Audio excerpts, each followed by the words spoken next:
প্রিয় দর্শক, royal cake পুনর্কথা আলোচনা আপনাদের স্বাগত।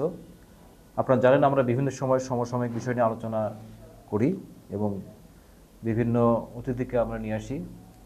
আজ আমরা কথা বলবো বিএনপির সহযোগী সংগঠন জাতীয়তাবাদী সামাজিক সাংস্কৃতিক সংস্থা জাসাস অঙ্গ সংগঠন বিএনপির, তার প্রতিষ্ঠা এবং তার ইতিহাস এবং ভবিষ্যৎ লক্ষ্য নিয়ে এই বিষয়ে কথা বলার জন্য আমাদের স্টুডিওতে এসেছেন জাসাস বগুড়া জেলা কমিটির সভাপতি জনাব ওয়াহিদ মুরাদ।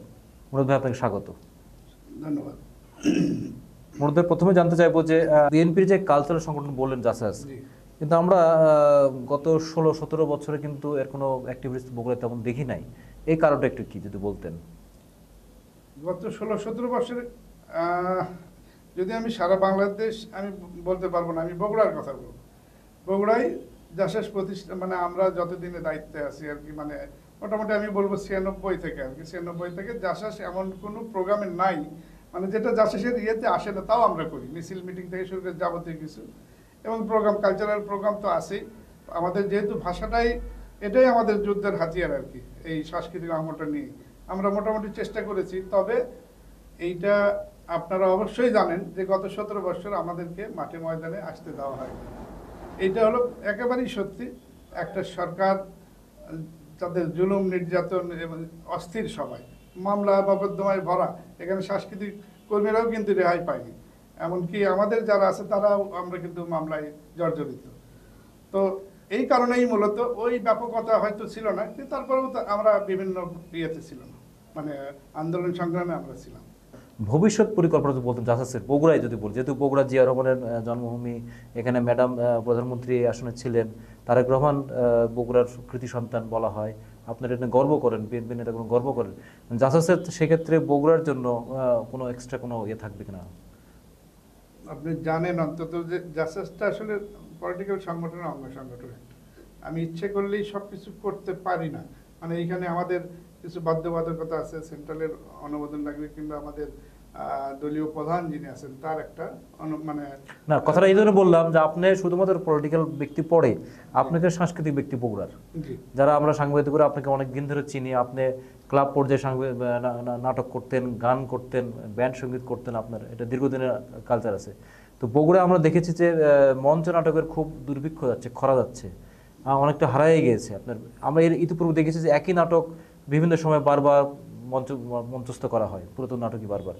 আমি এরা ইতিপূর্বে যারা দায়িত্বে ছিলেন যারা, তাদেরকে বলেছিলাম, তারা বিভিন্ন কজ দেখিয়েছে, বিভিন্ন তাদের সীমাবদ্ধতার কথা বলেছে। তা আপনার এরকম কোনো লক্ষ্য আছে কিনা যে আমাদের বহু মঞ্চ পড়ে আছে বগুড়ায়, আপনার বিভিন্ন পথনাটকও করা হয়েছে অতীতে, এই বিষয়ে জাহাজ কোনো ভূমিকা রাখবে কিনা? জি, আমি যে কথাটা বলতে চাচ্ছিলাম যে যেহেতু আমরা রাজনৈতিক সংগঠন করি, এটা রাজনৈতিক একটা ব্যাপার স্যাপার থাকে সবসময়। আমি ইচ্ছে করলেই সামাজিক সংগঠন যেটা আমি খুব সহজেই করতে পারি অনেক কিছু, কিন্তু রাজনৈতিক বাধ্যবাধকতা কিছু থাকে, আমি কোনটা বলতে পারি কোনটা পারি না। আর যেটা বললেন, আমি তো মনে করি আমাদের দলীয় ভারপ্রাপ্ত চেয়ারম্যান সাহেব জনাব তারেক রহমান আমার সঙ্গে, আমরা বগুড়ায় বিভিন্ন অনুষ্ঠানে তাকে পাইছি এবং আমি সৌভাগ্যবান, সোজা কথা, যে বগুড়াতে আমরা নাটক করেছি তার সামনে, তারপরে বিভিন্ন কালচারাল প্রোগ্রামগুলো, গানগুলো করছি। উনি যথেষ্ট ভালোভাবে নিয়েছেন এবং এমনও হয়েছে যে আমরা দুইজনেই পরামর্শ করে অনেক বড় বড় প্রোগ্রাম করতাম এবং ওনার ইচ্ছা ছিল যে এইরকমই হবে, মানে আপনি আপনার ইয়েতে থাকবেন, আপনার জগতে থাকবেন, আপনি অন্য ইয়েতে আর জড়ায়েন না। এবং আমি তার কথা মতো এখনো পর্যন্তও আমি ওরা জাসাসটাকে অন্য কোনো প্রেক্ষাপটে অন্য কারোর সাথে আমি জড়াই না। আমি আমার মতন এই জগৎটা নিয়ে থাকি।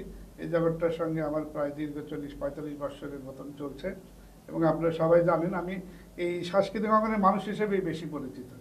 আমি রাজনৈতিক অঙ্গনটা তো আমার থাকলোই এবং আমার যে লক্ষ্য, এটা এই যে আপনার স্টুডেন্ট নামও 15 আর কি, 15 কথা, এই 15 নগরী এটাই বগুড়ায় এবং সাংস্কৃতিক আপনার সার্কের রাজধানী কিন্তু বগুড়াকে ধরা হয়, কিন্তু আদৌ কি কোনো কিছু হয়েছে এতদিনে? কিচ্ছু হয় নাই, শুধু নামটা আসতে এই যে আছে, মানে 15 নগরী যেটা, এইটাকে তুলে ধরা উচিত। আমাদের বগুড়ার অনেক মানে এই মানে কালচারাল জগৎটা খুব সমৃদ্ধ। কিন্তু আপনি কি এইসব প্রস্তাব কি যারা বিএনপি নেতৃবৃন্দ আছেন কেন্দ্রীয় বা জেলার, তাদের কাছে তুলে ধরেছেন কখনো? আমি আসলে আপনাকে আমি এই কথাগুলো বলতে চাচ্ছি না আর কিছু, আমি এই পর্যন্তই থাকতে চাই। আমি যেটা হয় মানে যাকে বললে কাজ হবে এই মানুষ তাকেই বলা উচিত আমার বিশ্বাস।